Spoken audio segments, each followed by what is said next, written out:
could it be? My follow-up for Chronic Town EP. Oh, it rhymed.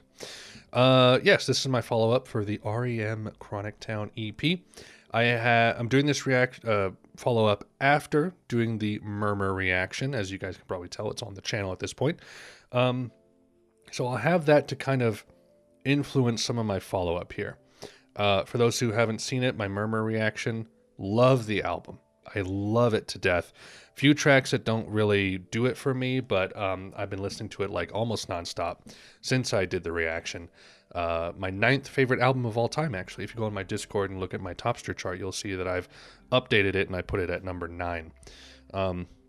So Chronic Town, let's go track by track on this thing. 3.5, I have it. These are my initial ratings after doing my album reaction. I think they mostly stand. Yeah, I don't think I would change very much. 1 Million would maybe go to like a 3.25. Wolves Lower at 3.75, but that's about it. So track by track, Wolves Lower. This is the first look into like the dark, mysterious tone of R.E.M. It's kind of on display here. It lacks some of the production spice that Murmur will highlight really well, but this is a perfectly fine post-punky jangle pop track, nothing to turn your nose up at here. Gardening at Night. I'm not really into the weak, mumbly delivery on the vocals. I said in my Murmur reaction that like I think they did Gardening at Night at their Rock and Roll Hall of Fame induction. Is that right? With like the more like present vocal delivery from Michael on that one. And I like that way more, because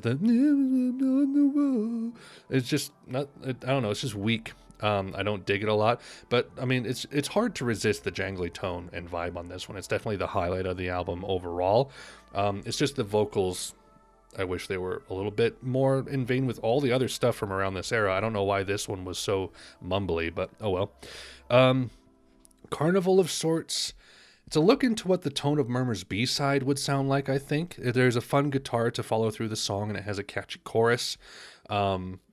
I might like Gardening at Night a tiny bit more, but this I still think is a fine, solid track. 1 Million, I'm not super into the droney structure of this one. It's a bit too one-note. I do like the chorus, though. And then Stumble is probably my least favorite just because of the lack of variety compared to the length. Maybe if it was only like 3 minutes, it'd be like a 3.5 to me. Because I enjoy some of the components here. They just repeat over and over for too long. So that is my Chronic Town follow-up.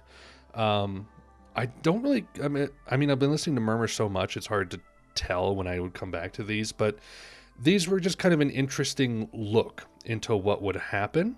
Gardening at Night I would probably re-listen to, but it's just the vocals, I don't know. So this one, while I find to be quite good, the listenability isn't completely there for me, and I don't know entirely why that is. This definitely has a different vibe than Murmur, but it showcases some of the things that will come on Murmur. Whereas like the Come On Pilgrim EP definitely sounded very similar to Surfer Rosa. So I don't know. I think it was solid though, and I'm glad I listened to it. It was a cool insight into the early years of the band. And that's my follow-up. So I hope you guys enjoyed. Until next time, Godspeed.